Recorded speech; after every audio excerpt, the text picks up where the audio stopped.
Peace and respect to you all. Welcome to Demolished Doctrine, the beginning of the end of religions, and another Wednesday show where I do my best to answer to whatever these guys come up with. And these guys may include people in the side chat. And in this case, for this week, Moon Medi requested that we speak about the number 666. And of course, that's not going to be a long enough conversation for a half hour to an hour. So I thought we'd go over everything attached to the beast of Satan and all the lines in the Bible that are directly referring to that. I think apparently or unmistakably. Welcome, Big Zebra, although we are short Mac this week. Welcome, Big Zebra. Thank you. And just a quick reminder, I hope this doesn't take you by surprise. There is some scholarship out there that claims the number is not 666. It is, in fact, 616. So that's an issue, too, I suppose. Do you have any way to tell me how they came up with that, or is that something I'm going to have to study elsewise? Oh, no, I have no idea. Unless, Moon Medi, you want to type in the comments there.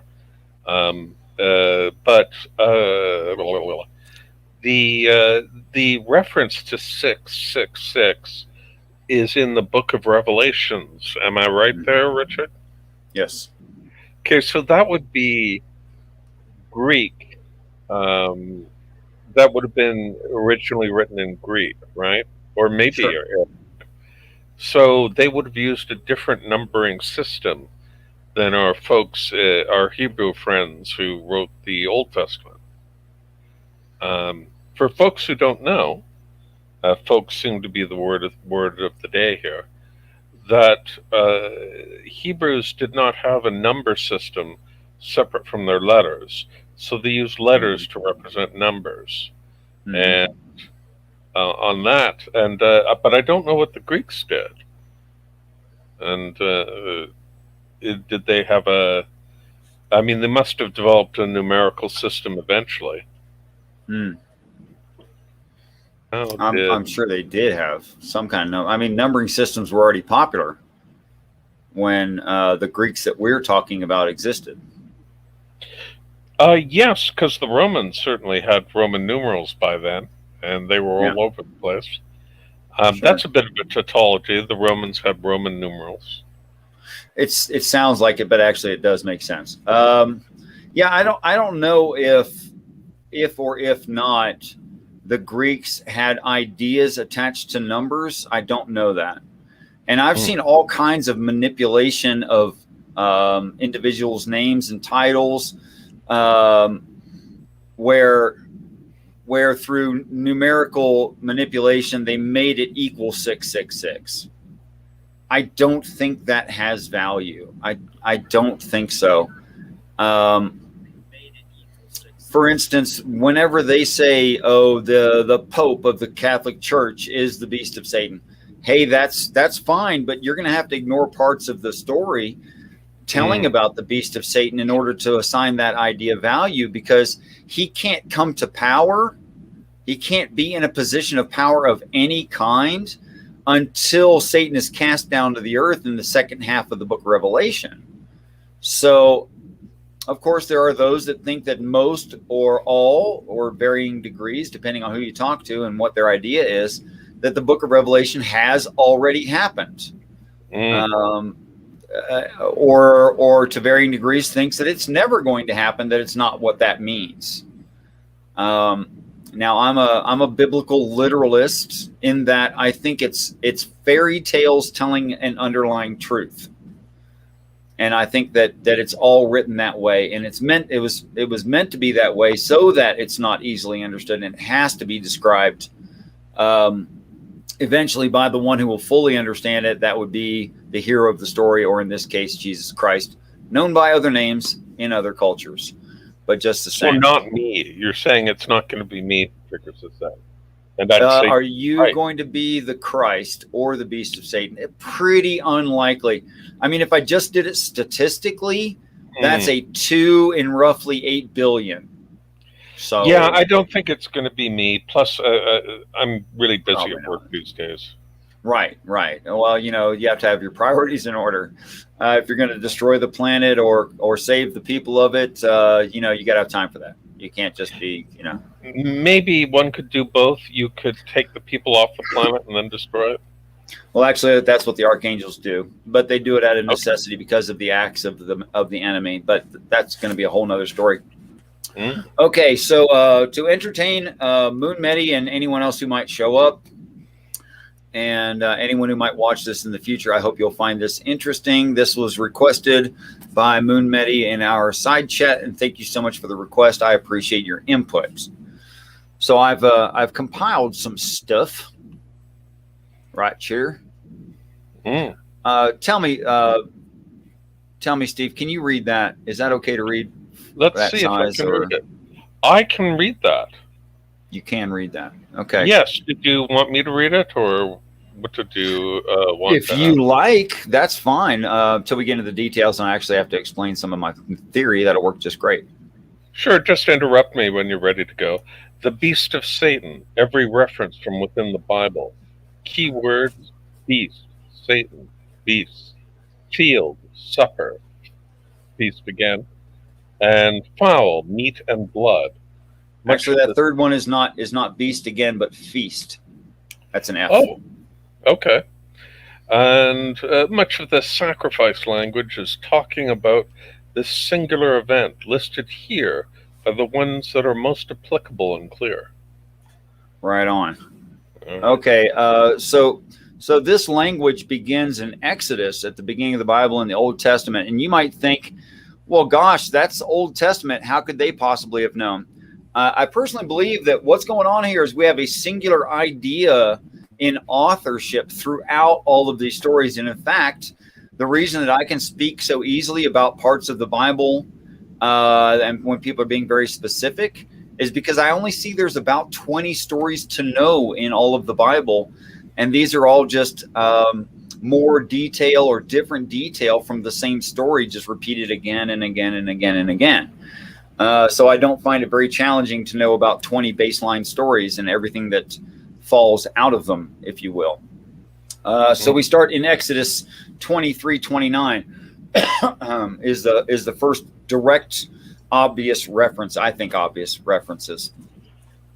I will not drive them out from before thee in 1 year, and I wrote this part, but 3.5 years, lest the land become desolate and the beast of the field multiply against thee. This is referencing wild animals. When it says beast of the field, it doesn't mean cultured animals. It doesn't mean like cows and stuff. Domesticated.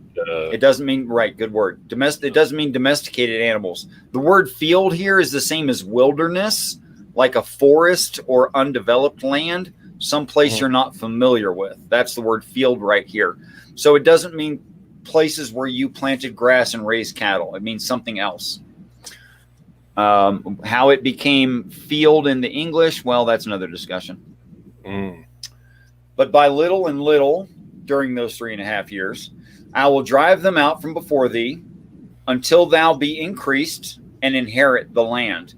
This is the promises to Israel in Exodus, talking about them inheriting the land. What's not seen normally here by Christians is that because this is all intended for a singular reading frame and a singular reader, which must be the hero of the story, that inheriting the land and being increased is all referring to the promised land and or heaven. So they're being driven out of the land here on the earth where there are beasts of the field into the promised land, and that's the increase. So they kind of got it right and they kind of got it wrong, if you see what I'm saying. Go ahead. Oh, I was going to say that maybe it harkens back to the promise made to Abraham. Oh, it does. That is, what was it now? When he had, after, what was it? That, or was it the promise also of Job, where he you're starting to see the overlap in the stories too. Well, he was promised that his descendants would be as numerous as the stars in the night sky.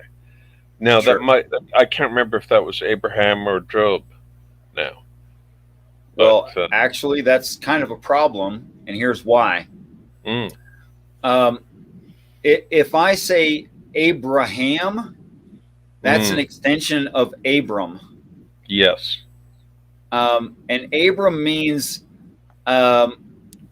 father of a multitude. No, father of many. And Abraham means father of the multitudes. But if I said generally in the Bible there was one who was the father of all, how would a Christian ever answer that? Because the answer is both Adam and Abraham and Noah. Right. Okay, but that's because that's all describing one character. They're not different stories. And to separate those three characters as different beings doesn't make any sense actually in the Bible. But that's a big argument with Christianity. These promises are speaking to the one who is the Father. But this is when it says the Father there, that's the same one Jesus is referring to as the Father, like the Father, that one. Right. Okay. And your next reference is Ezekiel, right? Right. And because Ezekiel is a truth about a liar, I have put it in red. Oh. Okay. And actually, the study of the beast of Satan is one of the best proofs that the book of Ezekiel is talking about Satan referring to himself as God, which I'm sure in his mind he is. That's fine. But when the Christian believes that's so because they call themselves God, it is Yahweh, I think that's an error. And the book of Ezekiel shows that pretty clearly. Go ahead. No, I just said it was interesting. I imagine a Christian would be willing to argue with you for many days in a row about that. I'm sure they'd be willing to argue about it, but there's things within the book of Ezekiel that don't match anything else in the rest of the Bible. They're very, very different, in fact. Like I could say the four angels that show up in the beginning of the book of Ezekiel, Ezekiel faints. And everywhere in the Bible where a prophet faints, the angel walks over there, lays his right hand, says, everything's cool, bud, get up. You know, I'm your brother in this. Chill. Don't freak out on me. But in the book of Ezekiel, something invisible just picks him up and sets him on his feet when he'd fainted. Whether he fainted literally or expressively, it's hard to say. That and things like it says they have a long straight foot. That means from about mid your shin down is called foot. And it ends in the hoof of a calf. It says specifically calf, and that's the right translation. But you couldn't put your human foot into a Clydesdale hoof, never mind into the cloven hoof of a calf. You literally could not get your bones into it. So it's saying, well, these things don't even have the same kind of foot you have. And it's not like a decoration. You can't wear a decoration smaller than your actual flesh. That doesn't make any sense. And it goes on and on and on like that. They're not gentle. They're not nice. They never say or do anything nice. There's abominations in heaven when the rest of the Bible says there can be no abominations in heaven. I could just keep giving example after example. He asked the prophet to hurt himself. Bad enough it would kill him. A little bit like that. The rest of the Bible doesn't make any sense. But in Ezekiel 34:8 is a quote by one calling himself God. Okay. As I live, saith the Lord God, and this will prove later. This is quoted again in the book of Revelation. As I live, saith the Lord God, surely because my flock became prey and my flock became meat to every beast of the field. There we go, that phrase again, beast of the field. Because there was no shepherd, neither did my shepherds search for my flock, but the shepherds fed themselves and fed not my flock, which if this were the actual God, he'd be talking about Osteen and the rest of those guys. Yeah, that doesn't make any sense. There was no shepherd, but the shepherd fed himself. Right. Anyway, please keep going. I don't want to And he calls derailed. Ezekiel son of man. Now, the phrase son of man is a total of 50 times in the Bible. 30 out of 50 of them appear in the book of Ezekiel. In other words, it's all over the book of Ezekiel. Every beginning of every chapter starts with son of man. But son of man is a phrase that means Jesus. So actually, the one calling himself God in the book of Ezekiel is calling Ezekiel Jesus when he's obviously not. I thought that Son of Man was, in a way, used a bit ironically, because Jesus was often the Son of Man will not do this or will do that. That's right. Jesus refers to himself that way. But Son That's of right. Man, in the words of the time, means this guy. This I don't want to sound too British, that chap Sure. but so I it think could that's be a a reference. But I think that's a presentism fallacy. I think that's the way we look at it right now, but it wasn't used that way then. To say someone is son of man, it would mean this actually means son of all mankind, not son of a man. Okay, I don't want to present scholarship without the facts to back it up. My understanding is that scholars attest differently that son They of do. man was used to mean any The man. difference is between the scholars, religious and non-religious scholars. That's where the argument is. Oh, okay. Well, oh, by the way, hello, people. Hello. Glad you came in. Peace and respect, Peebo. Son of man, thus saith the Lord God, speak unto every feathered fowl and to every beast of the field. Assemble yourselves, and this is going to get gross, guys. If you have a gentle stomach, you may not want to hear all of this. And come gather yourselves on every side to my sacrifice that I do sacrifice for you, even a great sacrifice upon the mountains of Israel, that ye may eat flesh and drink blood. Oh, that sounds familiar. Yeah, and ye shall eat the flesh of mighty men and drink the blood of princes of the earth, that means governors, and rams, that means angels, and lambs, that means Jesus Christ and those who follow him, and of goats, that means non-believers, and of bullocks, that means those agnostic. And of them, all of them, being fatlings of Bashan, fatlings of fruitfulness. The word fruitfulness here refers back to the Garden of Eden in a description of the lands that are the Garden of Eden, fruitfulness being one of those places. Bashan is also a place name. Well, yeah, but that's not very important. No, but I'm just bringing it in there. Yeah, I'm so delighted right, when I know something. No, you're absolutely right. It is the name of a place. But just like MacTheHuman means house of bread, which is the proper name of Virgo, but Virgo is bigger, more recognizable, and was long-standing in thought process and in culture before there was ever a town of Bethlehem. It doesn't make sense for the constellation to be named after the town, but it makes perfect sense if the town is named after the constellation. And this is one of those things. Okay.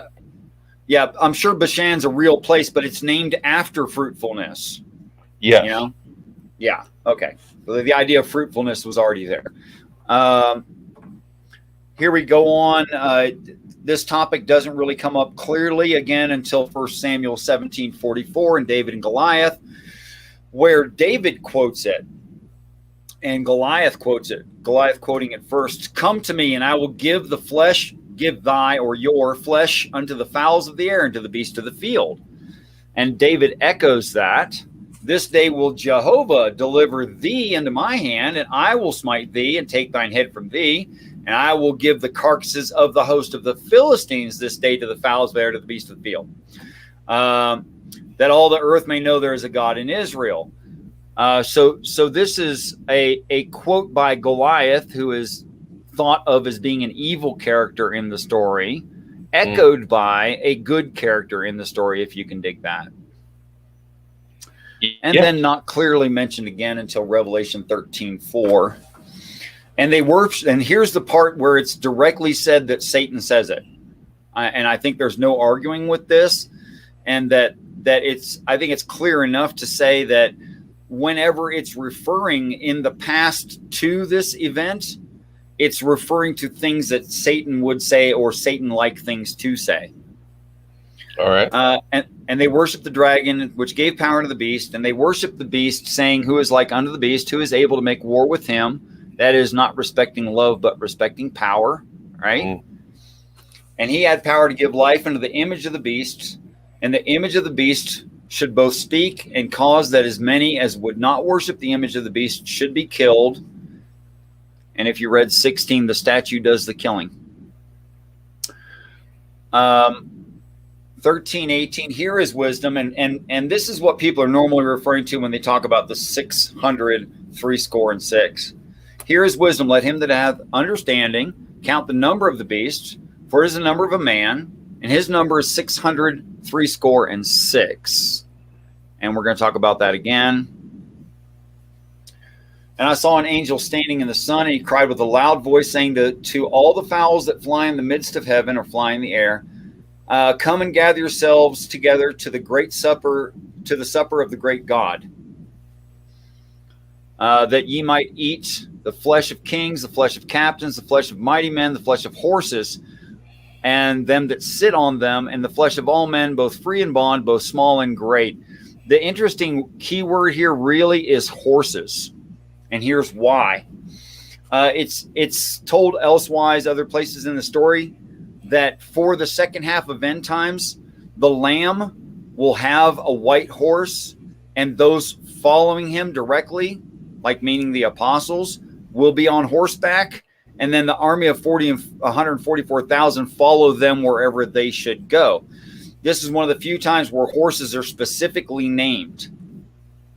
So to say that this group have horses specifically is to say that it's the goodly group that are doing the testimony in an internal critique. You may disagree that Yahweh is a good God, but just the same, it's consistent with itself.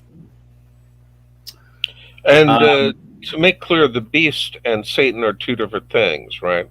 Yes, absolutely. And I saw the beast of Satan and the kings of the earth and their armies gathered together to make war against him that sat on the white horse. There's the horse again. And against his army, I inserted of disciples. But it qualifies them as the army and numbers them and qualifies them more than once. So I think it's going to be something pretty much. If I may interject, I just wanted to thank Moon Medi for referencing a black-white striped horse. But, the best kind.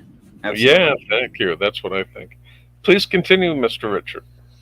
Okay, so going back to 13:18, the direct quote 600, 6.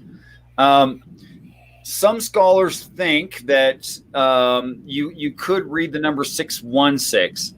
616 doesn't make any sense to me in a reading frame that's continuous, whereas 666 does, and here's why. You could say I'm committing a fallacy, but I believe there's a singular authorship, which is why this is not a fallacy.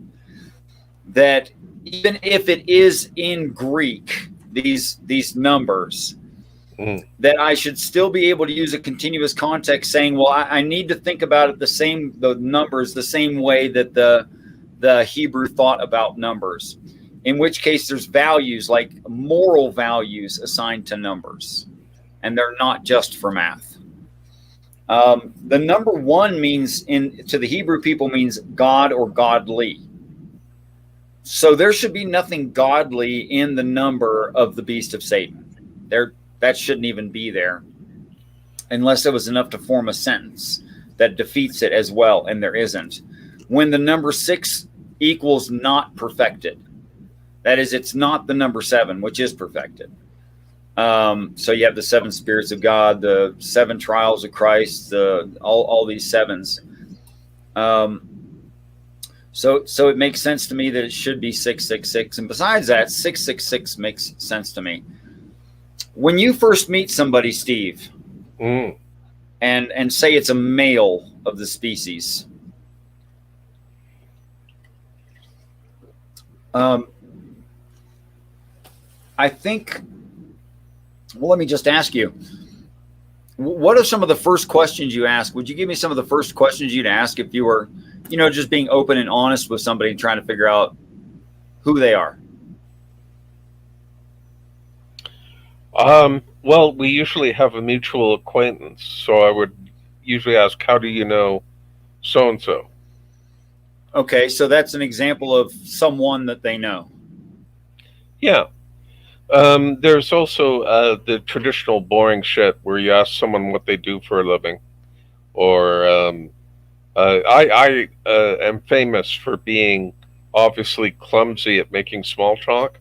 So I may not be the right example. No, you're doing fine so far. You're giving me exactly what I thought you would. Oh, okay. Because what it's what people actually do. Mm-hmm.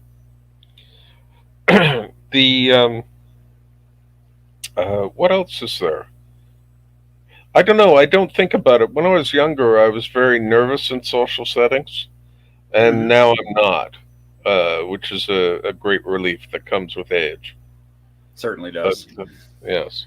I don't think it's a stretch to say, what do you know and who do you know? Mm. I think those are really normal ways that we measure a man. Also, hey, how's it going? That's a good starter, but that's not. I'm not sure. It's not relevant to the conversation. I understand. I don't think that's a real question. There's standard ways to answer that way. If you answer different, people freak out and don't know how to act. Yes, if you start telling them about an open sore you have in your groin, they get upset. What was that? The Marx Brothers. One of them did that. Harpo. He did? I just made that up on the spot. No, Harpo that was an old bit. It was, I can't remember which character did it though. I'm probably wrong about Harpo, but one of them did say, "Well, oh, how are you? Oh, well, I've got this terrible rash," and it's and start. Okay, that's great. Yeah. So you're spot on. I think the measure of a man in a classical sense is who he comes from and what he knows. Mm-hmm. So pretty much who he knows and what he knows. I find it very interesting, the count of the books in the King James, in the, well, I'll say majorative Bible. Would you happen to know how many books there are? Well, 66. That's interesting that there are 66 books in the Bible. Could you imagine a preacher leading people away from God, and those people had been religious, and that preacher being able to do that without knowing the Bible? Actually, that raises a question. Don't Protestants have a fewer number of books in their Bible? They don't have MacTheHuman, for instance. Catholics threw some extras in, yeah. Yeah, just to mess with them. Yeah. They included like some, I don't know, like some Dead Sea Scrolls stuff, and I don't know why, but they did. But you have to watch it with those Protestants. You have to you aren't allowed to do counter reformations anymore. So, but you can add books to your Bible. Well, that's very convenient when the Bible says don't do that. I'm sure they're trying to avoid taking things away, and that's why they're adding stuff. And I don't know. I think the only way you can know whether or not something belongs to a story is if you have a continuous. I know I say this way too much. If you'd have to have a continuous reading frame to know what goes in there and what doesn't. Like if I were reading Moby Dick and I had absolutely no continuous reading frame, it wouldn't be out of place at all if the whale opened its mouth and inside there were a 1971 red Ford Mustang. Yeah, that would be out of place. That would be it'd be fine if you have no reading context. Oh, I see. Yes. It'd be absolutely fine. Just go, okay, it had a 1971 Ford Mustang in its mouth. Fine, great. Yeah, Moby Dick, like the Bible, is another book in desperate need of an editor. But that's for another tale. You're saying it's too long? I've never actually read that goddamn musical section in it where all the sailors are singing. And just, fuck off, I said as I was reading it. It's in there. It's in there. I believe you. Maybe it's a Shaggy Dog story. Who knows what they were really intending? Well, sometimes one misses a point, and maybe I did. That could happen, Yeah. Sorry. Anyway, where were we? So 603 score and six, and Yeah. six So I is the think number of imperfection. You say? 6 is the number of, it's short of perfection, thereby imperfection. Is it? Does it count as evil? Yeah, it does, because it's imperfect and it can't be something else. It can never be perfected. And the Bible itself is 66 books. Yes, So that's right. maybe what they're telling us is that there are another 11 books to be added. 77. Yes. It's an At some interesting point in the thought. I future. don't know. I don't find anything missing from the Bible. Okay.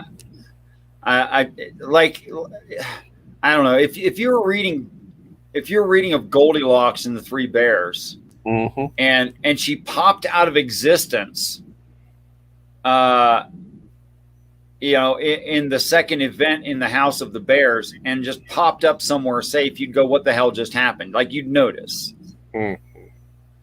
You'd, if it wasn't a continuous story and it didn't make sense that way, you'd say, "Well, something's missing right here."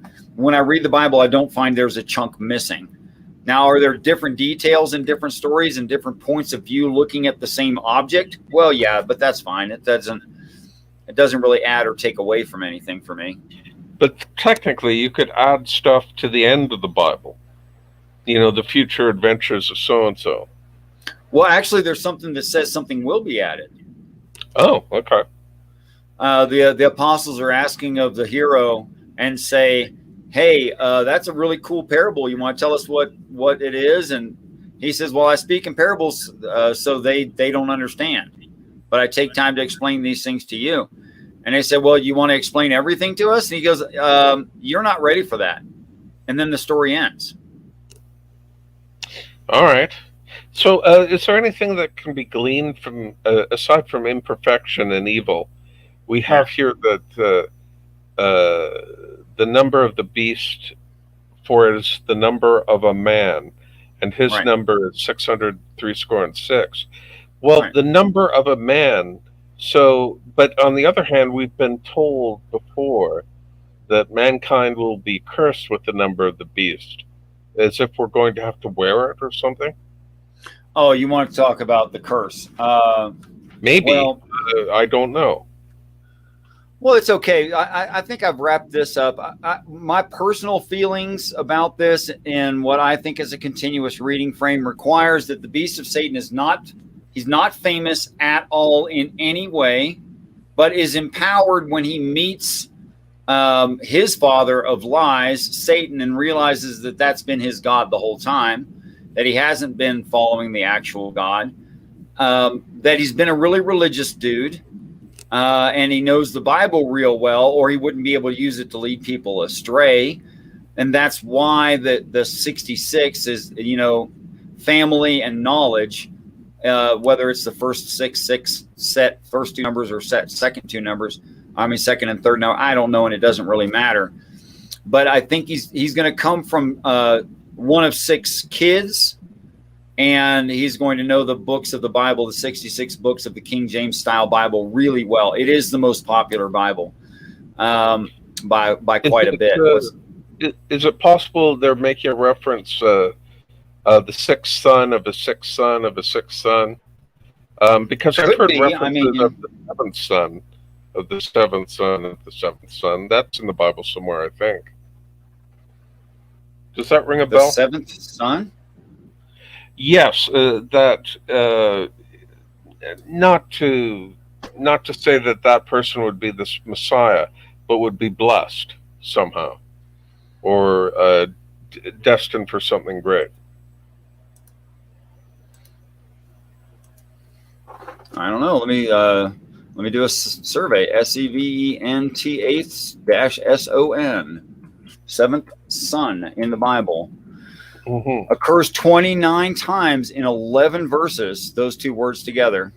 Let's see, that shouldn't take me too long to read 11 verses. Hold on. Yes, I'm going to talk to Moon Medi while you do that. Please help yourself. Yes, I saw that thing about the numbers that add up to 666, but I'm sure that that's true of all numbers. So, but it's the right term isn't factorial. I guess it would be sum. The sum of the numbers 1 through 36. Interesting, anyway. Because 36, of course, is 6 times 6. So it seems to suggest more patterns. Okay, so seventh son together as an idea, meaning the seventh son of a seventh son or something like that, Yeah. is nowhere. It could be in like the Dead Sea Scrolls or some other idea, or even came from Hebrew scholars or something like that, but it's not directly in the Bible. You know what? Maybe it's just folklore and has nothing to do with the Bible. It's entirely possible. I think I remember it as a line from a popular song, actually. Where they got it from, I have no idea. Mm. Well, they didn't get it from me. No, I didn't make it up either. But um, Oh, Moon Medi, I just realized that I'm wrong about any number could be found in that way. Um, so 666 is special.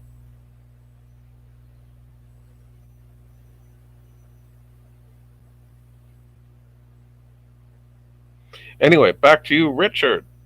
where you talk about the numerical sequence 1 plus 2 plus 3 plus. Is that what All you're the talking way to about there? 36 makes 666. And I was just wrong. I thought it was a numerological error where any Okay. number could be existed as a sum of other numbers in order. And of course, that's incorrect. But 36 isn't 66. No, but if you take the numbers 1 through 36 and add them together.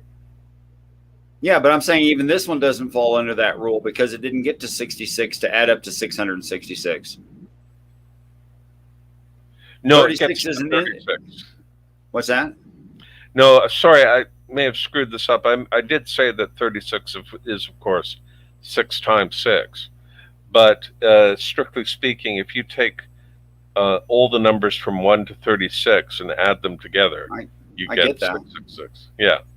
Yeah, But but why would that be even significant when 36 is no part of the number 66 or 666? well, Or not many just 6? numbers. For example, if you added 37 to that, that means that all the numbers between, let's see, that's 90 plus 704. Mm-hmm. All the numbers between 666 and 704 are excluded. And so this technique, just as prime numbers are different, so are these. But numerology is pretty fishy as far as I'm concerned. So I'm not really sure what to make of it. Here's what I think is true of math. Math is a tool that we have to describe the actuality. Mm. It's like language, only a more rigorous form of language. But just like we can invent new words to describe a thing that we observe, math is much the same. It's designed to do what you need it to. It's designed to be malleable. You can use math to describe absolutely anything, and not that I'm a mathematician, I don't understand this in real terms, but that's what the people high in math say. Well, then you can make math do anything. That's the point of math. Yes, technically you could describe an imaginary world with math by changing various equations that we think of as constants. But there's also the weirdness. Something that I found very weird is that normally, for example, if you fire a cannonball and it goes through the air and hits the ground, using math you could calculate the angle of the shot, how its highest point. You could take into account factors like wind and so on. So we think of math as describing this world we live in. For example, you have an object, but you can assign it, you can discover how much it weighs and thus describe it through weight. But when you get into physics weirdness with quantum mechanics and stuff, there seems to be a subtle change where instead of objects that can be described with math, it's almost as if these are instead, in quantum mechanics, these are instead mathematical equations that seem to have some physical properties attached to them. And so it seems to me why I find that stuff so counterintuitive is because it seems like the cart is before the horse, or at least it seems that way to me, which makes me suspicious of how we describe our reality. Well, I think we should be suspicious, but I think what we shouldn't do is confuse the words fact and truth. Yes. And we should all understand the difference between what is popular science and what is science. And I think I'm people just don't. grasping at straws with this. I'm not. What's that? Well, in terms of when I speak of my understanding of quantum mechanics, that's me fumbling in the dark. No, it's fine. It's fine. It's fine, Steve. But you brought something to mind that I think is worth sharing. It's not on topic, but I think it's worth sharing. That the scientific definition for fact, the word fact, is not the colloquial definition that we use in our lexicon. It's a different definition. And what it means is something based in a theory, the theory being the best thing that we have, that is tentatively true. It doesn't make it a truth. So that's why a scientist can honestly say this such thing is a scientific fact. And that doesn't mean it's been 100% proven or that it'll be a fact tomorrow. It just doesn't mean that. So I think it's a little bit misleading, the crossover between the academics and the actual society that is popular science, that they use words like that and they don't explain what they mean by the words. I can totally say right now, not believing that Darwinistic evolution, even neosynthetic Darwinistic evolution, is a complete theory that describes everything and must be true. I can still call it a fact of science because it is. It is a fact of science. Does that make it true in reality? Well, no, it doesn't. And there's a big difference. There's a big difference between those two terms that people don't seem to understand. And that just jumped into my brain. I thought it was worth saying, not that it matters right here. Sure. By the way, do you have any thoughts on what the beast is? It's a human being. Okay. And I'm not sure how it actually comes to exist on planet Earth. Born of a man and a woman through sex. Okay. Yes, like a person. And yet, presumably, Satan has somehow influenced that in some way. That's worth talking about right there. In an internal critique of the Bible claims that the earth is more controlled by Satan right now than by God. I mean, for the end of the earth. Okay. It says they calls it the seat of Satan and the seat of the beast of Satan. It uses these terms. It says directly that Satan has more control than God does. All right. Well, I was thinking that the beast might be a sort of parody of Jesus, where Jesus was, of course, immaculately conceived, and that Satan would, in mockery, somehow interfere with the conception of beast. But I don't know where that would be in the Bible. I don't know where you could find support for that. I can tell you where it's eliminated. Oh, okay. Far away. The possibility of that. It says that when the woman is ready to give birth to the man child who will be the hero, that really pisses Satan off. So he goes to attack the man child, but then God protects the man child. So instead, the dragon or Satan attacks the family of the man child. All right. And those that hold the faith. And it says Mary ends up dead. And let's see what else. Who else ends up dead from his family? It doesn't say anybody else. But it says it ends up killing Mary, which is why Mary disappears and shows up at the sepulcher, is because she's dead. All right. Oh, thanks to Harpo Blues for pointing that out. Yeah, my friend Harpo Blues here is a sciencey guy. Great. So where does this leave us? I remember reading something that, does the beast make it possible for Satan to have a physical presence on Earth? Possible? No, it doesn't make it possible. Okay. It's irrelevant. I'm trying to remember something I heard once, maybe in a film, but they don't, of course, have to be accurate No. with anything in particular. Well, Christians aren't going to agree with me much, and I don't have to always say that, but I'll say it again. Christians are not going to agree with me on anything I'm about to say. There are plants and animals in the story stored in heaven. Man is created outside of the Garden of Eden. Then it describes the Garden of Eden as the whole planet by necessity. Mm-hmm. And then it says man is placed in the garden. And then you have the days of creation where plants and animals are put into the Garden of Eden. And then, of course, in the first paragraph, it says this place was void and without form. It existed, but it wasn't worth a crap. And the angels come at the Elohim, do something, quote unquote, good and change it. So with all of that ideas, it's describing a physical heaven and physical angels and physical storage in a physical place, not on the planet. But then it says these physical beings, namely Michael and his angels, fight against Satan and Satan's angels. And some of Michael's kind get killed off in one of the stories that's talking about that. And I'd like to think that when it says cast out of heavens, it says there's no place found for Satan in heavens anymore. If there can be no evil thing in God's heaven, that's a standard rule.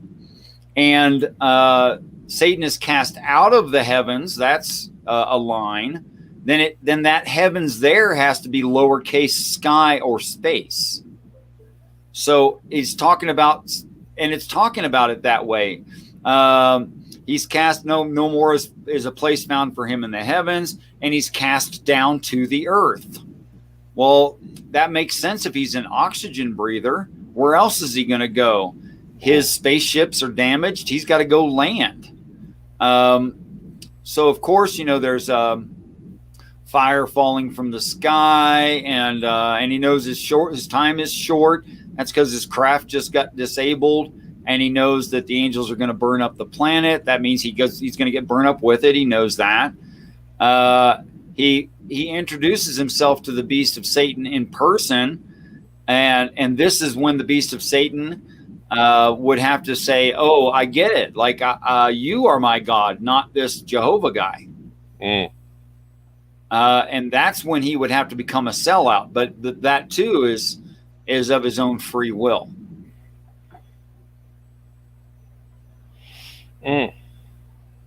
Or of his own, I'll say choice. It's of his own choice. Yeah. Free will is hard to show. And I assume that the Satan, there is a thing where I think the beast is kept imprisoned for 1,000 years or something. The beast is put into the pit with Satan, who's trapped for 1,000 years. Yeah. And then they both escape somehow. Well, no, the beast never escapes. In fact, Lucifer and his angels are thrown into that pit as well. Mm-hmm. Because elsewhere in the text, it says they're awaiting the execution of their sentence, which means they're held for time until the end of the earth. And that's when their sentence is executed. And of course, that's, in description with the crustal collapse, the lake of fire, a pit actually dug into the crust that they're trapped in so that they can't leave, so that they burn up with the planet, because even an angel can't handle a lava flow. And then that's how they're destroyed. But only Satan and what spirits he collects are collected back out of the earth. And they're not really freed from the pit or freed from hell. Those are Christian ideas, but are recovered at some other like spiritual-mental level, not physical at all. Right. And what that means, I have no way to justify what a spirit without flesh even means. I don't know. It's a it's a really long series of zeros and ones, maybe on a chip somewhere. I don't know what it is. Well, the Greek version of the afterlife was apparently might be a comparison because they were bodiless spirits that walked, for lack of a better word, in Hades, and it was just the underworld where all the dead went. But Right. that's where that famous saying, "Better to be a slave on earth than the king of hell." Never heard that expression, but okay. Yeah, I wonder where that originated. I may have to look that up. Or maybe But I think all of these stories are in fairy tale form to describe something that we'll see in a future event. And that's why they sound like fairy tales, because they are. You know, now that doesn't mean there's no moral to the story. And then that moral isn't true in reality. Like, just like, I guess, any of the fairy tales, any of the creative stories that have some kind of moral in them. It's fine to say that Goldilocks and the Three Bears, a little white German girl who gets lost in the woods and finds a house built by bears, and they like have lunch and breakfast and have beds and chairs. Or it could be about respecting others no matter how different they are from you, and not taking things that don't belong to you, and could be about that. Could be. Maybe. right. I did a quick search, and it looks like it might be both Homer and Milton. This Okay. thing about better to be a slave on earth. But let's see, what do we have here? I'd rather be a slave on earth for another man as some dirt poor tenant farmer who scrapes to keep alive than rule down here all over the breathless dead, which is from the Odyssey. Okay. And what does Homer say? On the flip side, better to reign in hell than serve in heaven. And that's Milton. But, of course, what do we have here? We have something from Ulu. Have people seen? Of course, people have seen, but he really means have you or I seen the latest archaeological science about Sodom and Gomorrah being that people recorded an asteroid strike. Interesting stuff. I think that could be true in history of the planet, where an asteroid hit a town, and the Bible uses that to describe a more important, bigger event. If an asteroid did hit a town, I don't think that there could be enough radiation from a singular impact that a person walking away and they turned back and looked at it would turn into a pillar of ashes. By the way, it's not salt, it's ashes. It came out in the English as salt, but that's not actually the right idea. But to be like instantly vaporized where their body didn't even fall over, that would be, wow, that's a lot of heat and radiation and stuff. I'm not sure that's possible on this plane without the air hitting you and knocking you over anyway. What do you think about that? I think it's very likely that people writing the Bible would use any event for any purpose. Sure. And asteroid strikes included. I don't know what these ancient people would make of that. I'm sure it's possible that they would see a bright light in the sky, hear a boom, and then later find out that a city had been destroyed. Sure, that's not impossible. That's not No, impossible. We've seen stuff like that happen before. What I'm saying, Peebo Thulu, is I'm not suggesting that what you said was there's a bunch of radiation in the asteroid. What I said is an asteroid impact wouldn't do what the Bible describes. That wouldn't be enough. And although they could have used an actual event on an actual town to write that story, the story is talking about a much crazier thing, a thing that hasn't happened on this earth at all. Right. Hey, People Thulu, if you Can you easily find the article you're referring to and post it in chat? Because I'd love to read it. Oh, great idea. Now I got to give him mod powers. Does he already have mod powers? I don't know. I don't even know how to do that right now. No, don't worry about it. We'll survive. I hope if you do give him mod powers, don't go drunk with power. Don't start banning people. I keep suggesting in very busy chats that they should give everyone a 5-minute timeout.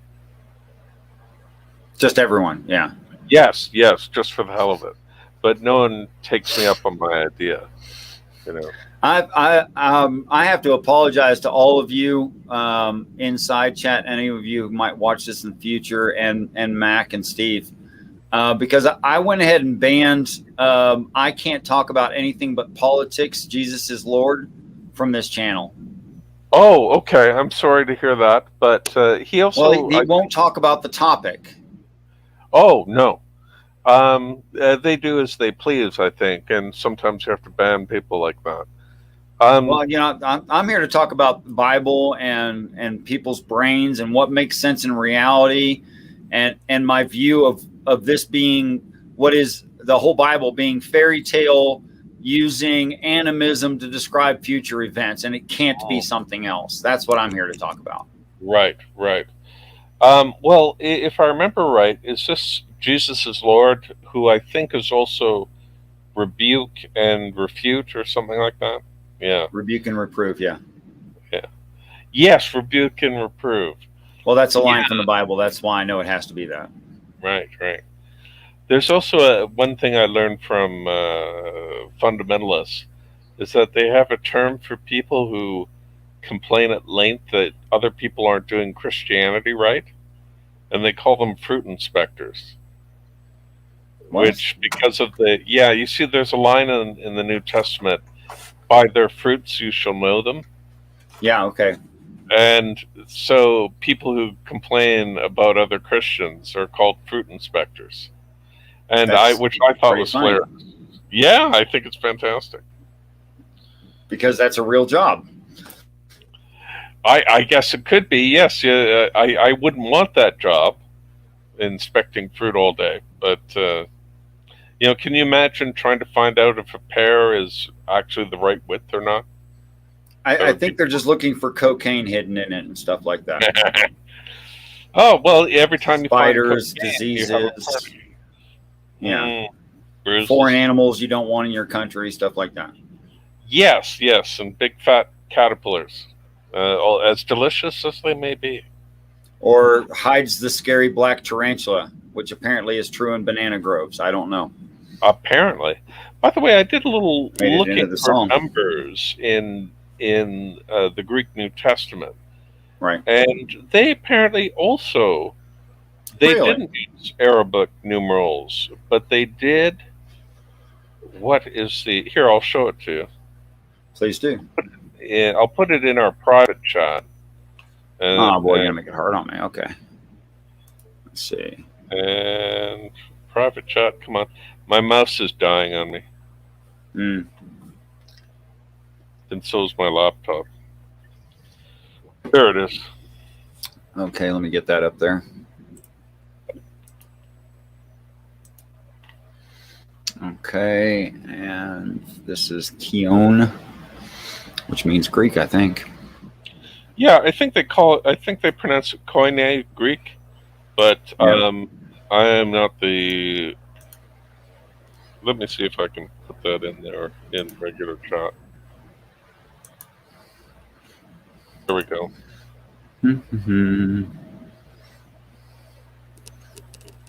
Where was it? Here we go. There you go. What about it? Thank you, Pibathulu. That's interesting stuff. I'll have to do a search after this. What about this site? It's just a small site describing how the Greeks used numbers in the New Testament, and they used letters just like the Hebrews did.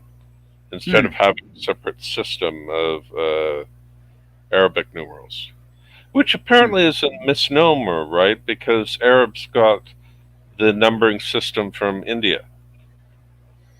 I'm not a historian. I'm going to just take your word on that. Okay. I could be making it up, though, because I'm the sort of person who would do that thing.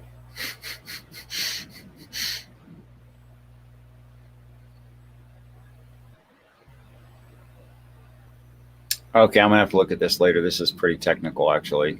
These are ideas I have not ever seen, so I don't know what it really means.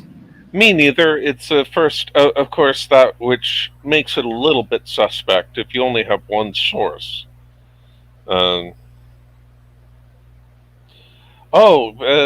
People who says that the concept of zero came from India, which it did. I don't know if maybe the Arabs did invent the other numbers.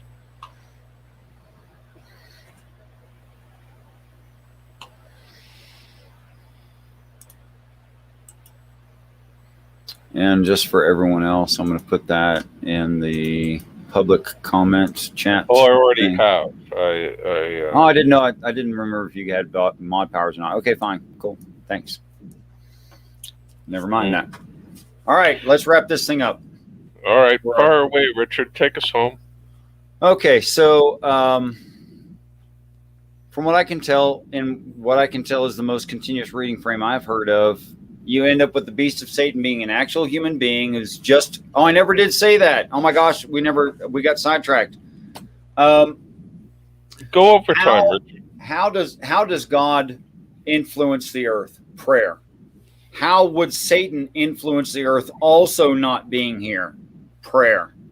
The Bible says don't believe everything, but test all spirits. In context, spirits right there means your contact with spirits. So the Bible says directly, test that which you've contacted that are spirits, which means don't trust them. But if you could only speak to God, please, for the love of Jesus Christ, Christians, think about this. If the Bible says test all spirits, could it be that some of the spirits aren't trustworthy? So don't just believe things because you get it from what you think is prayer. And it might even actually be prayer. Good for you. It doesn't mean you should believe it.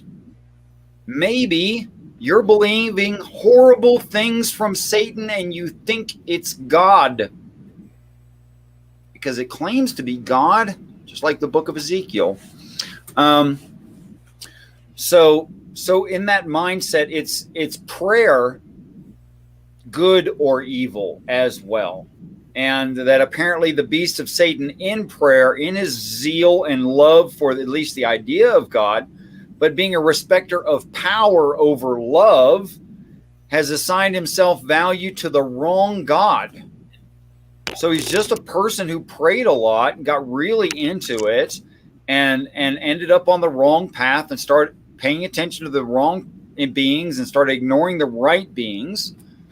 And really got into it, and will be raised up in the second half of end times when Satan, his Lord, is cast down to the planet, who's apparently also physical, like everything else that's conscious is physical.